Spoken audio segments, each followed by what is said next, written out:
Good morning, everyone, and welcome to a Friday edition of the Mop. That is right. Boy, cloudy, overcast. What a storm last night. Not a lot. We had like a half-inch of rain, I think, 3/4 of an inch at our house. But lightning and thunder. Poor Charlie. Charlie's nervous anyway. Our grandpuppy. Charlie's nervous anyway. Wound a little different. But we had a crack of thunder and lightning about 1 o'clock, 1:30 this morning. And that dog jumped straight up on top of me. And then we had to put her under the blankets. So she went under the blankets because the weighted blankets they're not weighted for us, but must be for her. But she wouldn't stop shaking. It was thunder and lightning and cracking, and I was pretty sure we'd wake up to some kind of damage or something in the yard. No damage. Started mowing last week. Gonna have to mow again this week. We've had plenty of rain, and now with the humid weather and sunshine, and people are finding morels. Not morels. I've given up on a lot of people finding them. Morels, the mushrooms. People are finding them. Yeah. Morels, on the other hand, they must be harder to find than the morels. So, we're there. But Iowa County. I don't think my son would have shown up at that phone call. Well, it was dead, but that python, they found a python snake rolled out in the ditch in Iowa County. It was along the road. I think it went about 12 foot. The way it looked, it was long. And coiled up then when they showed it coiled up in the skid steer bucket, when the county had to pick it up. But yeah, somebody abandoned their snake and then rolled it out along the highway. And I am guessing a lot of people that drove by it went, "What is going on, and what the hell was that?" So yeah, the deputies, I'm pretty sure, probably were not thrilled to go out to see it either. But again, probably thank goodness it was dead, but unfortunately they are looking for the owner of a python snake that got rolled out and left in Iowa County. Had a major chicken farm.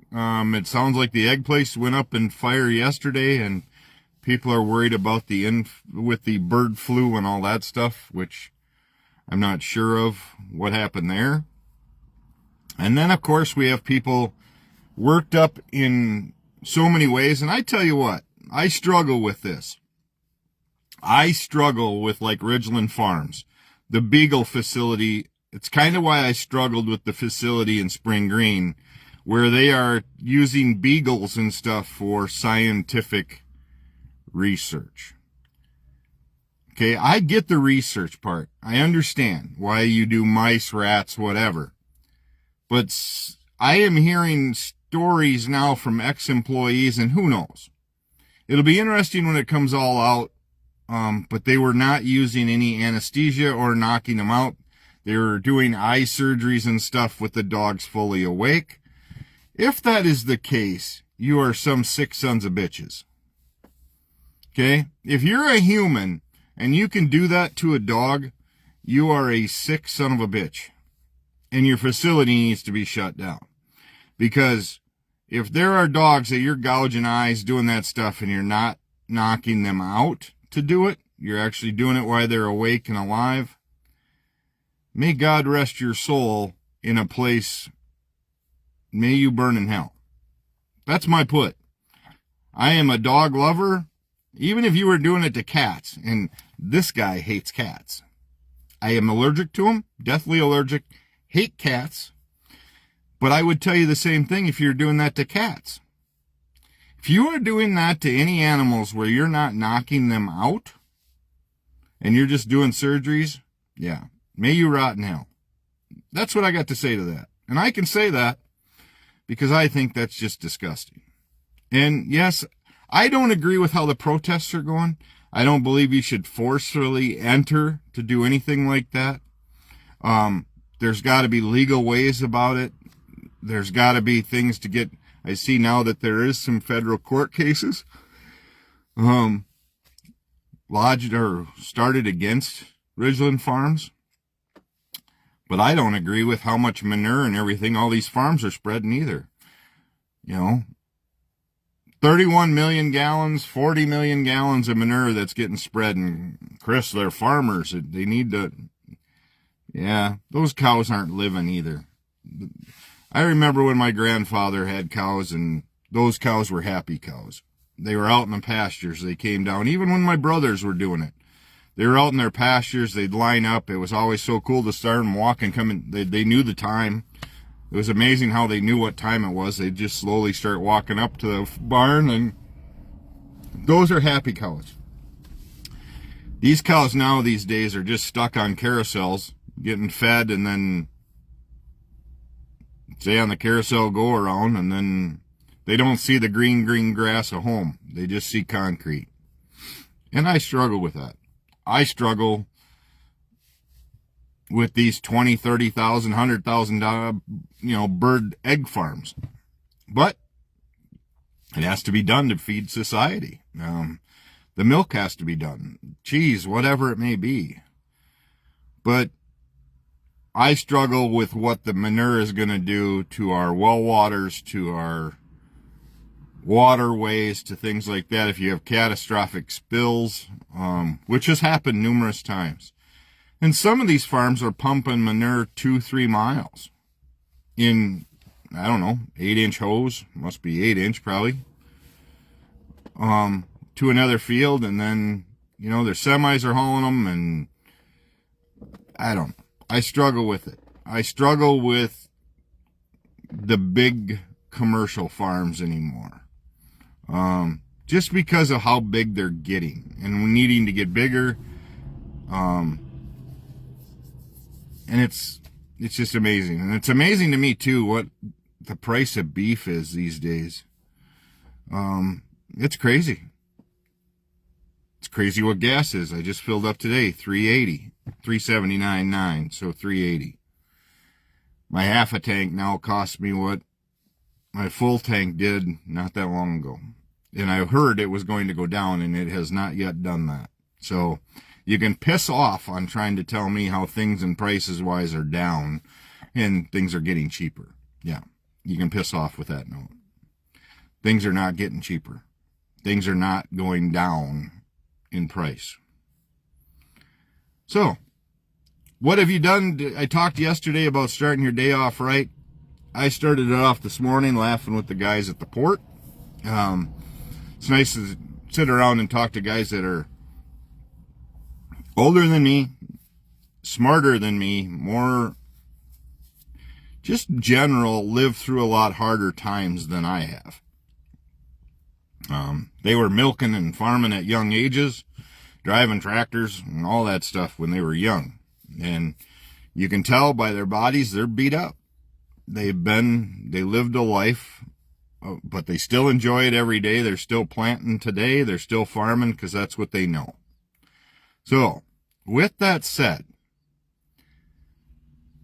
thank you to all the farmers that are dealing with the bullshit and what they have to deal with trying to sell crops and to deal with where uncertainties and fuel prices where they are. All these tractors are not gas tractors. Most of them aren't gas, they're diesel. And diesel is almost $5 a gallon here. So planting season is going to be expensive. If prices stay where they're at and the way it looks, it could. You're probably looking at a pretty expensive harvest season too. I can't imagine what it's costing right now to haul all this manure from around by my house with semi trucks that are hauling. 10 hour days probably. They were lining up this morning already.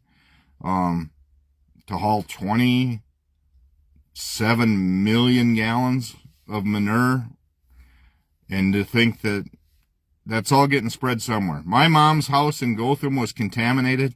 Can I say it's from the farm that's upstream of the waterway?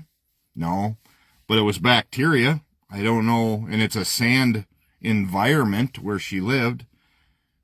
I'd be pretty obvious to say that in my eyes, it was manure problem, and it's spread on too heavy. and you can probably see where it would go into the river. But you call the DNR about it, they don't do jack crap. They'll say, well, just take some videos or pictures and send them to us, and if we've... How about you get off your butts and go out and check all these big-ass farms? How about you look around what they're doing? You've got DNR agents that you can probably send them out and get samples and things as well. Or is it because these big farms have power over people and they are allowed to get away with it? It's going to be interesting to see. All the big debates on data centers now with the fresh water and all that stuff and what it's going to do to water systems. Well, what are these big farms doing to water systems, to the groundwater? Where are they going? What are they doing? Spreading this much manure. It's an interesting thought. Doesn't seem like too many people are worried about it. If you live around one of these, I would for sure check your well water. Have your well water tested. Advanced Pump and Well. Larry and them at Advanced Pump and Well. I had mine just tested. Everything came back good, but I am on the other end of the farm. I'm on the north end. I'm where they don't spread by me. They're not allowed to spread in our subdivision, which is a great thing. Truly appreciative that they can't do that. So, bowling Sunday. I get to see my buddy Derek. I get to see Bubba, all these guys coming to town to bowl. I don't know who else is going to be coming. It's going to be, Cole Phillips. He owns the bowling alley in Viroqua. I got to get up there too. Scratch tournament. I'm bowling in it basically to just maybe get exercise. I don't know. You got to have confidence when you come into these things, and I know that, but my confidence of bowling to like what Todd did, Wednesday night is phenomenal.